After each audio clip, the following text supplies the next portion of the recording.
Assalamu alaikum and good evening.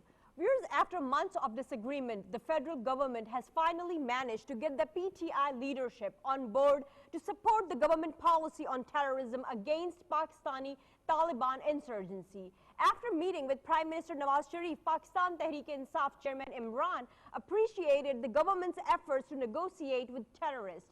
The leadership of the two parties agreed on members for a new committee to represent the government in the dialogue process with TTP. On the other hand, Pakistani rupee gained momentum against dollar. According to Finance Minister Ishaq Dar, government will try to make Pakistan the 18th largest economy by 2025. In a rare acknowledgement, he said that a friendly Muslim nation gave $1.5 billion for Pakistan development funds.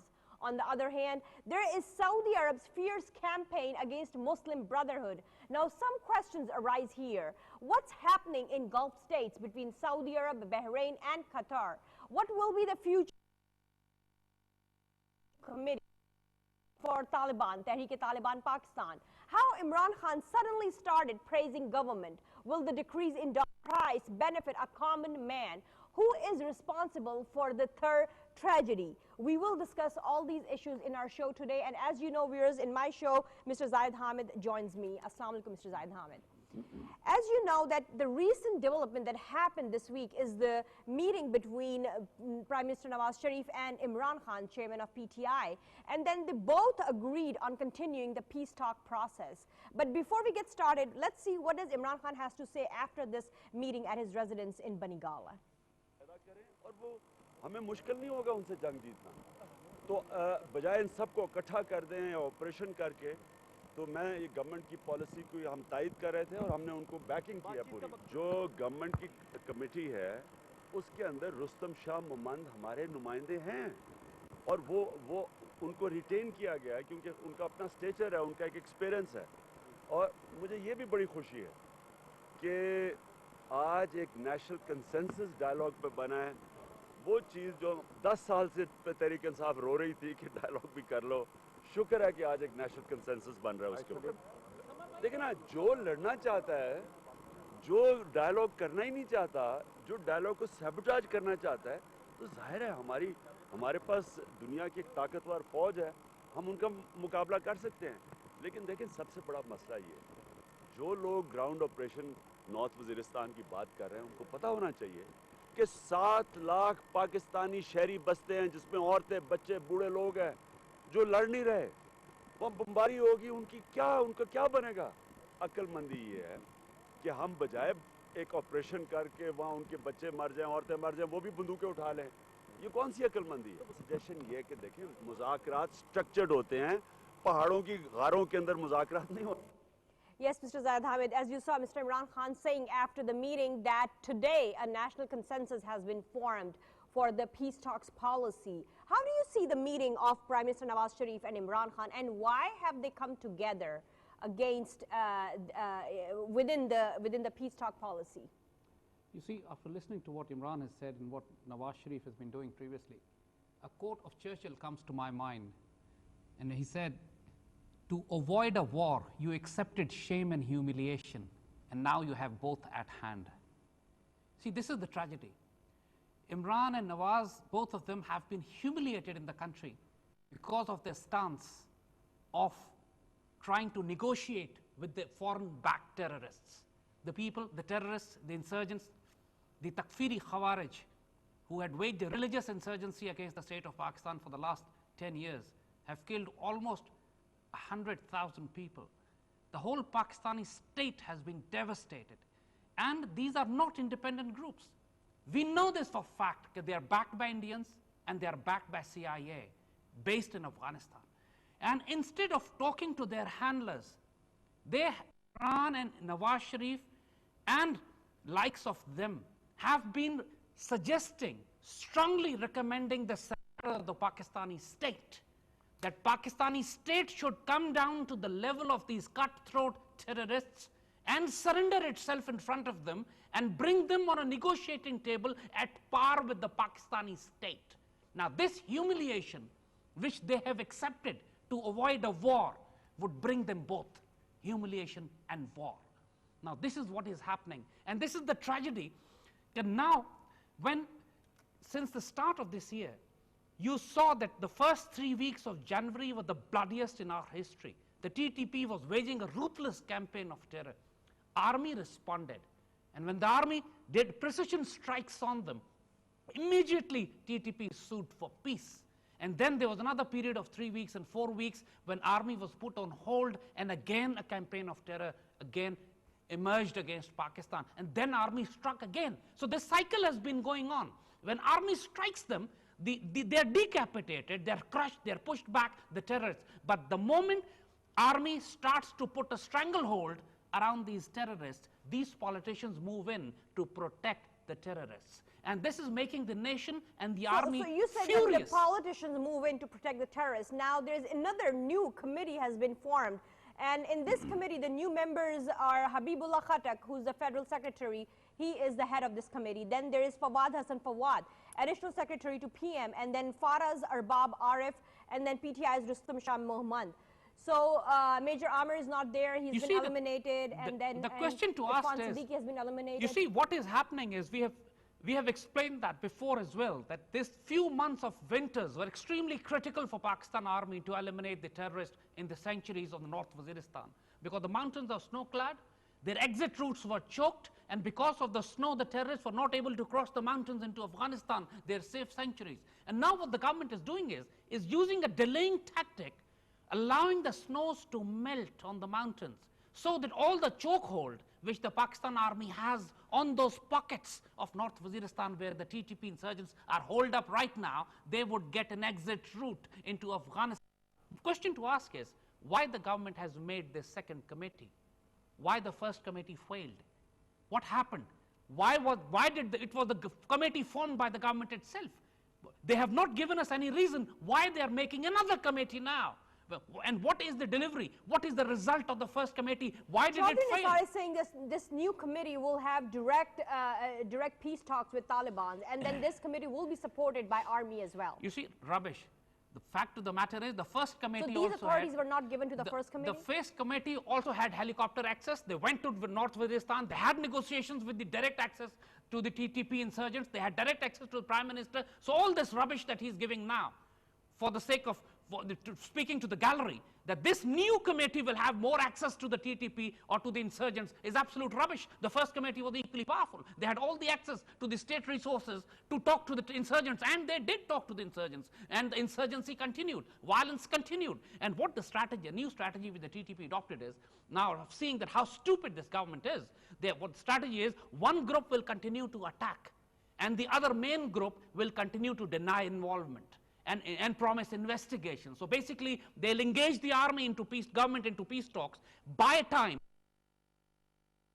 during the assassination of the... In the meantime, Ararul Hind and Ansar al-Mujahideen there are absolutely fictitious names. They're fictitious names of new organizations they keep on creating every day. In reality, every TTP militant gangster militant is united under the umbrella of Mullah Fazlullah, the head of TTP, Eastern Afghanistan, backed by RAW and CIA.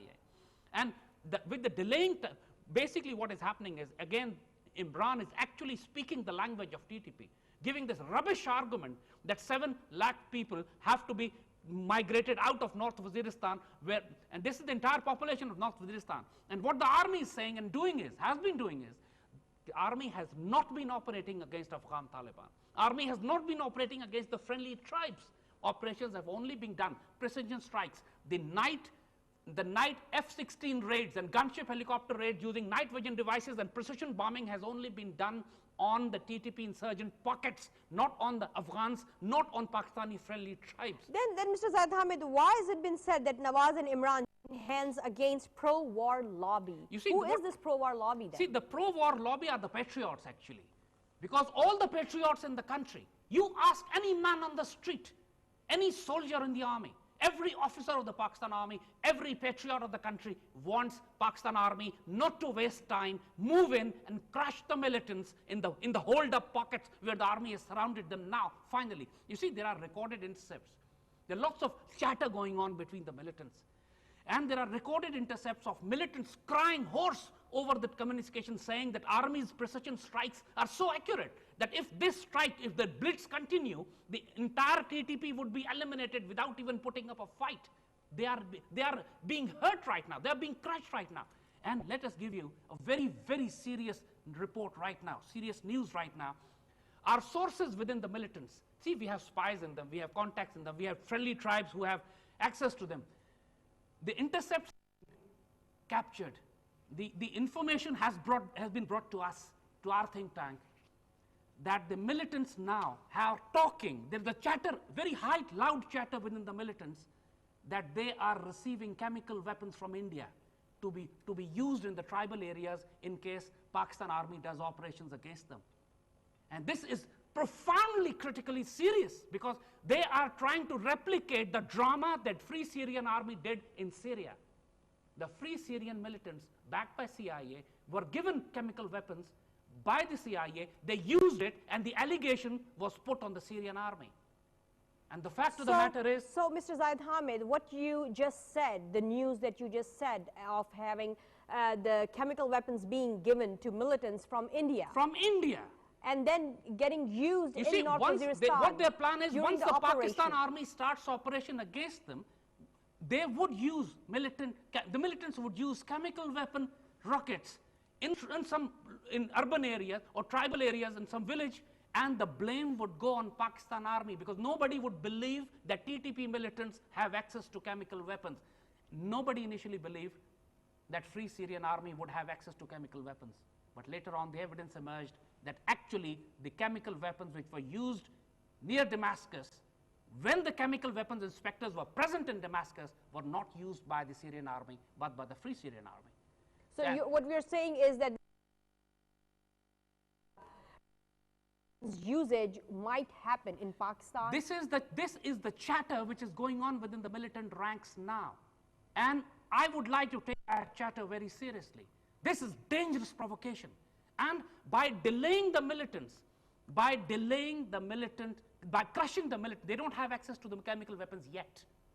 And this is the time when we can crush them now. If militants, for example, if Pakistan army delays it and the Indians are able to supply chemical weapon rockets to these militants, and when Pakistan army goes into operation, so right now they haven't been supplied to militants, but there are news that they will be supplied. There's a very strong chatter of they are going to get these weapons from India. We will take a break here, Mr. Zaid Hamid, after you have revealed such important news. Viewers, we will be back after a short break.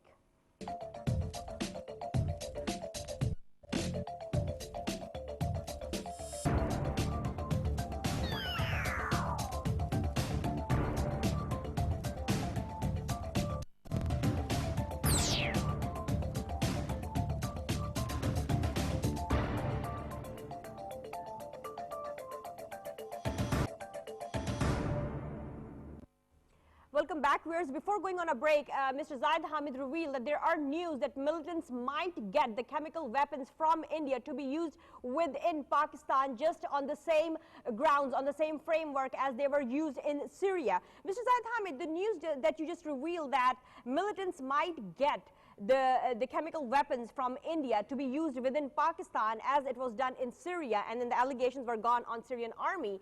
How authentic you will consider these news?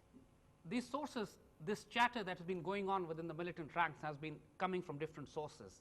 And based on my experience within them, I would consider them very accurate. Because so far, all the weaponry, all the weapon systems that have been delivered to the militants have come from India. Through Afghanistan, have been supplied by the Indian intelligence. And this is the reliability level of this information, I would grade it very high. And that is why I'm revealing this now, through this program, to the Pakistani armed forces, to the Pakistan intelligence, to the Pakistan government as well, and to the international community, that India must be restrained from doing this kind of dirty, sinister trick against Pakistan. This entire campaign of terror is being waged by India. It's being waged by the Indian intelligence. And I will not be surprised if they go to this limit, especially when they have a model of Syria in front of them. What about our intelligence agencies? What about our army? Aren't they be there to prevent something like this to happen? You see, the fact is that... when it's already been forecasted. You see, the fact is that despite all the presence of security and intelligence agencies, Pakistan is undergoing a war, and enemies always have an advantage of surprise. And especially if it's a rocket, which comes from, say, 20 or 30 kilometer range. It can even be fired from inside Afghanistan, and there's absolutely no way to prevent that. Already the militants have rockets which have 10 kilometer range, 107 millimeter multi-barrel rocket launchers. Militants are already using it. They've got sophisticated weapon systems, and now there are reports of even getting some SAMs, surface-to-air missiles also. And also along with the SAMs, they are probably going to get rockets with about 20 or 30 kilometer range having chemical warheads. So this is the new weaponry, and because militants have been planning for long, 2014 was going to be the decisive year for the militants. That's why they started their campaign of terror so early in this year. The first 3 weeks, as we said, we had warned earlier this year that 2014 is going to be the bloodiest year in our history, because the militants had regrouped, reorganized, rearmed, and are going to be relaunched, because the Indians in the east are preparing their war doctrine cold start to be launched after Narendra Modi comes to power in May. So how about, Pakistan being a nuclear power, and then these chemical weapons being used within Pakistan? How will that affect the reputation of Pakistan being a nuclear power? You see, the point is that it will not affect the reputation of Pakistan as a nuclear state, but it would definitely humiliate and insult the Pakistan army, because the blame would go on the army. Nobody would believe that militants have chemical weapons, and everybody would say the Pakistan army or Pakistan Air Force has used them, just like in Lal Masjid operation in Islamabad. You remember that? When the operation was done against the hold-up militants in a mosque in Islamabad in 2007 or 8, the army only used smoke grenades. But the propaganda that was done till this day was that army used white phosphorus bombs to burn out the militants inside and used chemical weapons. So the propaganda against the army is already there, especially giving the example of Lal Masjid right in the heart of Islamabad. When the conventional operation was done, no chemical weapons were used, but the propaganda is still there. And now if their real chemical weapons are used by the Indians through TTP inside Pakistani villages, the damage would probably be of a village or couple of villages, because the rockets, these 107 millimeter rockets or these small rockets, they are smaller weapons. But the propaganda war, the psyops, the perception management would be against Pakistani armed forces. So that is where it gets lethal, and that's where we are going to raise the alarm. But then, TTP is already accusing the security forces of violating the ceasefire. They have said, TTP has said that security forces are violating ceasefire. How do you see this? You see, what is happening is they're also accusing, TTP is also accusing Pakistani security forces of torturing their prisoners, of shifting them from one jail to another. Basically, what TTP wants is, while the peace deal is going on, their prisoners should also be treated well, and Pakistan army should not shift them, or they should not be intelligence agencies from one jail to another, because taking the advantage of this peace deal and ceasefire from the Pakistan army, the militants are reorganizing, regrouping, planning to make more jailbreaks, and this chatter is being intercepted. They have already done 2 major jailbreaks in Pakistan. Hundreds of dreaded terrorists have been released back into the battlefield to fight against the Pakistani state and kill the Pakistani people. And so when this chatter is being captured, intercepts are being made, the hardcore terrorists are shifted from one jail to another, and militants are even objecting to that. The militants should not be shifted. I mean, where the hell is it written that if there's a peace deal going on, you cannot shift a militant from one jail to another? So this is what we are saying. The militants are the TTP is only using this environment of peace talks to regroup, reorganize, plan more attacks, continue attacking and disowning it. So strategy is very clear. And Imran Khan and Nawaz Sharif and the likes of them are betraying the state of Pakistan now. What they are doing is, they are not just supporting the terrorists, they're also giving them time to regroup and reorganize, and also they can Afghanistan from the chokehold where Pakistan army has put them now. And the operation is only going to be precise. It's only going to be decisive against a pocket of terrorists, not against the tribal people in the region. There would be refugees, there would be people coming out, the battle is, the enemy would definitely try to spread the war, but this is the casualties of war. This is the price that we have to pay to eliminate this cancer from deep within our bones. So, Mr. Zaid Hamid, we also saw the recent meeting of JCSC under the leadership of General Rashid Mahmood. How do you see that when he reaffirmed that the resolve of armed forces to fight terrorism under a strategy within policy parameters set by political leadership. You see, army They will wait for the would political always- leadership to set the parameters. You see, army would always give such statements in public. Army would never say. Can you imagine army chief or chairman joint chief giving a statement, if we disagree with the policy of the prime minister and the political government, and they can go to hell and we'll do what we want. They'll never say that. They'll always say, we will work in the framework of the directions given to us by the political government. That's what he has said. This is the formal statement. Army only does whatever it wants on one occasion, only on one occasion, when they want to stage a coup against the political government. For the rest of the time, all they would sound is hunky-dory. They would follow the political government. But let me tell you the fact. Army is furious, angry.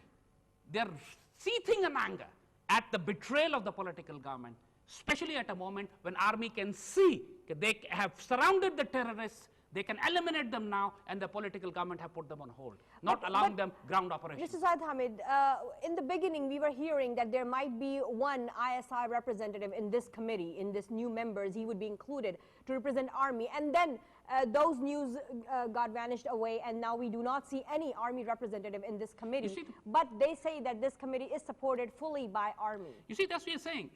The political government and the terrorists wanted to humiliate the army, wanted to insult the army, bring the army down to the level of these cutthroats and make them sit in front of, the army chief is supposed to sit in front of Mullah Fazlullah. I mean, that's degrading the army, that's humiliating the army, that's elevating Mullah Fazlullah to the level of a national leader.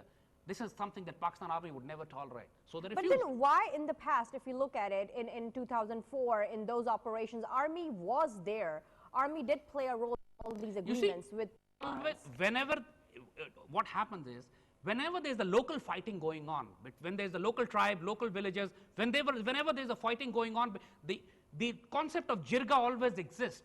Whenever some prisoners are captured, when army soldiers are captured by the militants, their exchange takes place, engagement takes place. This lower level engagement between a level of lieutenant colonel or a level of brigadier perhaps, this is a normal thing. It happens in every battlefield, in every tribal area. But this is not a tactical, lower operational level engagement for release of few prisoners or to get access to a convoy or to release some TTP prisoners and all. This is a national level policy where it has to be decided where the Pakistani state is going to crush the militants or going to surrender to the militants and accept them as a state. This is a government to avoid accepted the humiliation and shame. Now they will get both humiliation and war, because TTP is only gaining time, making a total fool of the state of Pakistan, making a total fool of the people and the politicians and the media. They do not plan any peace. They only want time to regroup. And this is something that these idiots can't understand. And now they will even have access to chemical weapons and surface-to-air missiles, because India plans to arm them with these weapons, because the 2014 is the decisive year for the survival of Pakistan. TTP, they will not let TTP lay their arms down. TTP is controlled by CIA and RAW. Mr. Zaid Hamid, we will touch base on the other topic as well that happened last week. The development last week was the dollar value came down, and it touched down to 97.90 rupees, and the value of rupee went up. So how do you see this change in the economical era of Pakistan? And then at the same time, you're getting the news that there's some funding being provided in Pakistan development funds from one of the Muslim country, Saudi Arabia, and that funding has given this jump start to Pakistan economy. You see, you know about this fake, false credit growth, paper currency based economic models, economic systems that we have in place. They are like stock exchanges, where speculative buying and trading all takes place. Who decides the price of gold in the world today? Do you know that? Every day the jeweler says, today we have received this price, today the gold would sell it. Who decides that? Nobody knows. Who decides? The IMF asks the government to devalue your currency. What does that happen? The government say, all right, today we sell the dollar, for example, for 100, tomorrow we'll sell it for 105. The government decides to devalue their currency. It's all speculative. It's all, you can do it at the whim of your decision. Today you can decide, the government can decide today, we'll sell the dollar at say 60 rupees a dollar. They can decide that. Nobody can stop them, because if they can devalue, they can reevaluate, but of course then you have to pay the consequences. Your exports increase or decreases, and your prices, things gets expensive and all. What has happened? Revenue this government low on taxing of the national assets. This is the entire national generation, revenue generation strategy of this government. What has happened recently is that Saudi Arabia has given them a gift of $1.5 billion. And this is the only money that this government have received without any conditions, without any loan. As a result, their foreign exchange reserves have swelled a bit. Their foreign exchange reserves have improved a bit.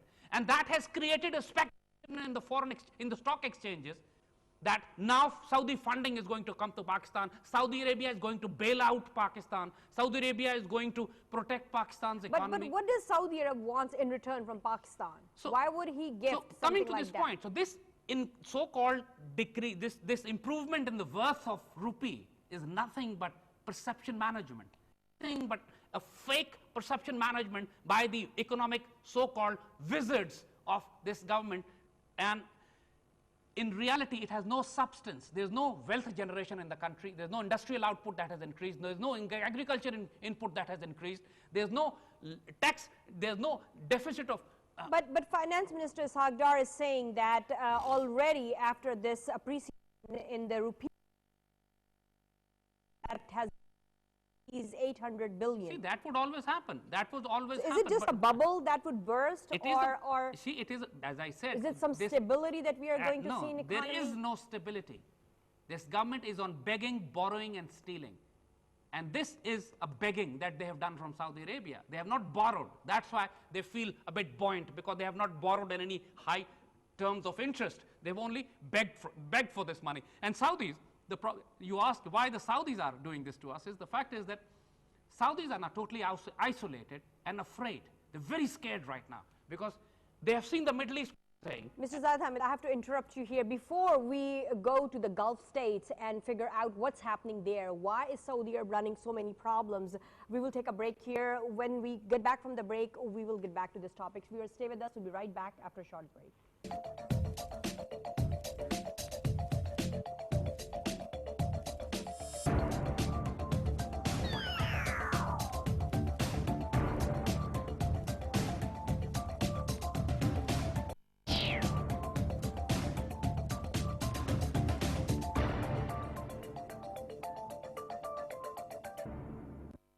Welcome back, viewers. We would like to talk about why Saudi Arabia is having a fierce campaign against the Muslim Brotherhood, why Saudi Arabia, UAE have broken relations with Qatar, why fighting between these Gulf countries. But Mr. Zaid Hamid, before we come to this topic, I would like you to hear Mr. Ishaq Dar, our finance minister, saying after the devalue of a dollar and then the rupee value getting appreciated. Let's see what he has to say. एक साथी इस्तीफे से भागने के लिए उन्होंने कहा कि जी अब पेट्रोल की कीमत 10 रुपए कम कर दें, तो इस तरह तो कीमतें कम नहीं होती कि मैं अपने घर में बैठ के मिनिस्टर इंक्वायरी में अनाउंस कर दूं कि सुबह 10 रुपए कम हो जाएगी। इसकी एक मैकेनिज्म है, इसमें वो एक कैलकुलेशन होती है। ओगरा इज इंडिपेंडेंट रेगुलेटर, वो अपना 31 मार्च को पूरे महीने की वर्किंग करेगा, क्योंकि ये अब जो प्राइसेस आज चल रही हैं, आपको याद होगा कि 4 आइटम्स की प्राइस की इंक्रीज की जो समरी थी और एक की कमी थी, कमी दे दी गई आवाम को। तो इन्फ्लेशन जो है वो करीबन अल्हम्दुलिल्लाह 8.6% 8 महीने की है। So nothing to worry. आपने देखा कि बहुत सारी जो नॉर्मल किचन आइटम्स थी, कमोडिटीज थी, वो एक सर्ज जरूर आया, टमाटर में, प्याज में, शुगर, मुख्तलिफ आइटम्स में, और फिर वो ग्राफ ऊपर जाके फिर वापस नीचे आ गया। तो आज मैं समझता हूँ कि the most essential items including dollar, मैं प्याज और डॉलर को एक साथ मिला रहा हूँ, प्याज, टमाटर और डॉलर मैं एक साथ मिला रहा हूँ कि जब हम 5 जून को प्राइम मिनिस्टर नवाज शरीफ ने हल्फ लिया था, ये करीबन वो कीमतें उस सतह पे आ चुकी, इंक्लूडिंग डॉलर। तो ये एक खुशआइंद बात है। Yes, Mr. Zaid Hamid, as you heard our finance minister saying that prices of tomatoes, onions and dollar have come down to when the minister took oath on June 5th and the prices that were claimed then. You see, that's what we are saying, that the economic strategy of this government is dependent upon IMF. And whatever he has been saying is nothing but economic jargon, which economists are very fond of. In reality, it has no substance. There is no wealth production in the country. The country is being run on begging, borrowing, and stealing. He has the entire, not just the inflation, people are committing suicides. Women are killing their children because of hunger. There's a in Thar, in Sindh province. And the government is having festivities, spring festivals all over the country, while the people are dying by the hundreds in desert. It's a national scandal. It's a national crisis. And the same finance minister is pretending as if everything is hunky-dory. These people are either masters of jugglery of words or they are insane. I'm still at a loss to figure that out, because the country is collapsing economically. There is no, as we said, there's absolutely no energy in the country. There's no, factories are being shipped out of the country completely. Millions of people are being made jobless every 6 months. And they are still, they're like that queen, I remember, when it was reported to her that people don't have bread to eat, she said, why don't people eat cakes? And this is exactly what these ministers, the prime minister is actually behaving. But Mr. Haqdar, he said that according to O'Neill, economist, Pakistan would be the number 18th economy country in 2050. He said we will do that in 2025 instead of 2050. You see, Pakistan would become a superpower. I personally no doubt about that. The resources, the potential, the manpower that we have, all we need is the leadership. But one thing I'm definitely more sure about, that will not be done at the hands of these morons. There will be different leadership, because this system, the entire system is collapsing. And as the developments that you see in the country right now, the status quo of this political system will not last long. The crisis which is going on, the conflict between, the battles between the state organs is still continuing. The battle between the army and the government, the battle between the army and the judiciary, the battle between the judiciary and the government, the issues of Pervez Musharraf's trial, the issue of missing persons, the issue of war against terrorism, where the government is actually ganging up, the political parties are ganging up together against the army and supporting the terrorists, and forming committees to talk to the terrorists where there is no political representative. This is the funniest part. No political party has sent their representative to talk to the terrorists while they are forcing the army to surrender in front of them. And when the army asks them to take responsibility, sometimes they appoint journalists, sometimes they appoint retired bureaucrats. Imagine. But they have Rustam Shah Mohammed from PTI as the representative in that committee. A retired bureaucrat. He is not a politician. The politicians who claim to be the national leaders avoid talking to the TTP while they are pushing the army to surrender. This is insanity. And this is where we say to the army, resist. Because when insanity becomes the law, resistance becomes patriotism. Right. Mr. Zaid Hamid, another topic that I would like to touch base is Saudi Arabia. And I would like to know, why is Saudi Arabia doing a fierce campaign against the Muslim Brotherhood? Why UAE and Saudi Arabia are ganging up against Qatar? You see, what's happening in lots both of things countries? are happening. The Saudi foreign policy is crumbling in the Middle East. Saudis are now, they stand isolated. They have been wreaking havoc in the Middle East, to be honest. Saudis have been sponsoring terrorist gangs in Syria. Saudis have overthrown the government of Muslim Brotherhood, Morsi, in Egypt. They have supported the military dictatorship there, brought about a coup against a first democratically elected government in Egypt in last 4,000 years. And Saudis have sponsored violence, they have sponsored bloodshed at the hands of the Egyptian army. They are bailing out the Egyptian army, supporting them, backing them up. And at the same time, Americans are abandoning Saudis. Now this is the Saudi time is also up. Their time is also closed, because Americans are now investing on Qatar. But why are Americans abandoning Saudi? Americans are investing on Qatar. You see, all the American investment right now is focused. Their 7th Fleet, their military bases, their media headquarters, everything is based on Qatar. And Qatar has been competing with Saudi Arabia in the Middle Eastern politics. Qatar has been supporting the Muslim Brotherhood. Qatar has fallen out with Saudi Arabia on Syria. Americans are backed off. Qatar has backed off. Saudis still insist in bringing down the Bashar regime, supporting the insurgents and terrorists in Syria. In Yemen also, Saudi Arabia and Qatar clashed. There was a pro-Saudi president in Yemen, and there was an assassination attempt on him. Saleh, I think President Saleh, his name was. There was an assassination attempt on him, and the man who tried to assassinate him took refuge in Qatar. A couple of years ago, I was in Saudi Arabia, and I talked to some royal family members, and I asked them about Qatar, and the word they used was majnoon, means mad. The Qataris are mad people.